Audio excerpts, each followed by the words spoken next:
Monsieur le directeur, nous sommes ici à la 29e conférence des partis sur le changement climatique à Bakou, en Azerbaïdjan.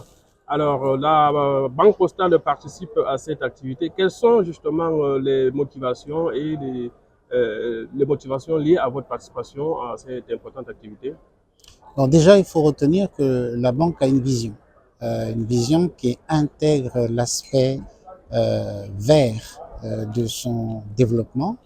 Et depuis un certain nombre d'années, évidemment, le conseil d'administration a validé cette vision qui nous a amené déjà il y a un an à Dubaï et qui nous amène aujourd'hui ici sur les questions qui sont spécifiques à l'activité qui est la nôtre, c'est-à-dire le financement.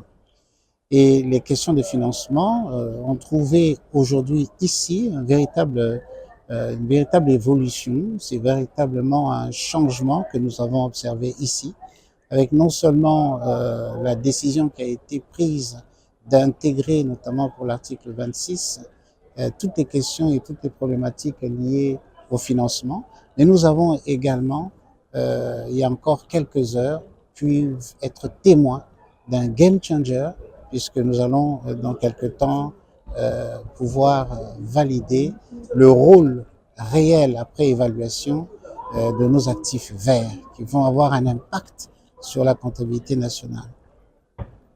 Vous avez également participé à une activité de haut niveau, celle organisée par la Banque africaine de développement et présidée par le président de la République, Denis Sassou Nguesso. Alors, quels sont vos sentiments à l'issue de cette activité?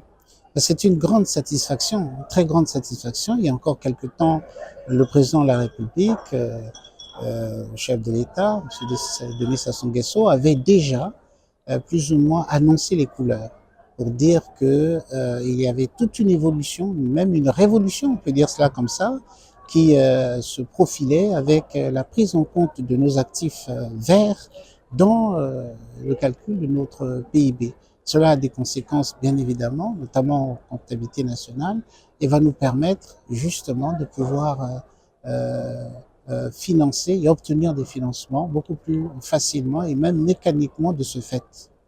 Comment peut-on mesurer aujourd'hui la prise en compte des questions en lien avec la finance climatique et le développement durable dans la politique de la Banque postale?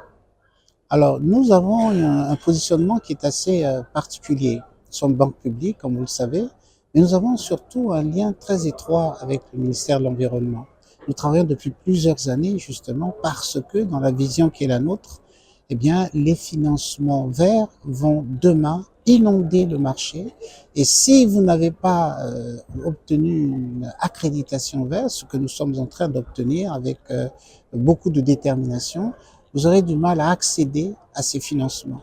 Et donc, nous travaillons, y compris avec la BDEAC, pour que nous puissions être le trait d'union, le maillon entre l'institution BDEAC et les bénéficiaires finaux de ces financements sur les activités ou sur les projets verts qui aideront l'Afrique demain à pouvoir effectivement régler le problème des gaz à effet de serre. La banque s'inscrit justement dans cette politique d'inscription dans les guichets de levier financier en lien avec l'environnement. Aujourd'hui, dans la politique d'intégration de la banque postale, quelles sont les initiatives, les engagements qui ont déjà été pris? Alors, nous avons pris énormément d'engagements, je vais en citer peut-être quelques-uns. Déjà, nous avons parmi le réseau de la banque, une de nos agences qui est aujourd'hui fonctionne avec de l'énergie verte. C'est une expérience qui a été concluante et le conseil d'administration de la Banque postale a décidé d'étendre, évidemment, au fur et à mesure, cette expérience absolument positive sur les autres sites. Donc là, c'est un exemple vraiment, je dirais, pratique de ce que nous nous orientons véritablement vers l'énergie propre.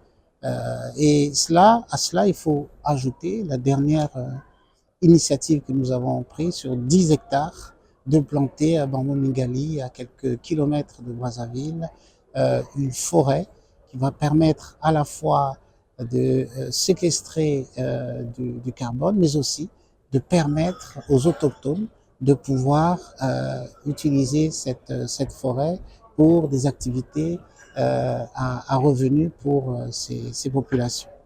Donc c'est beaucoup d'initiatives de cette nature-là, à notre modeste niveau bien sûr, qui comptent dans la vision globale que nous avons de faire de la Banque Postale demain une banque verte.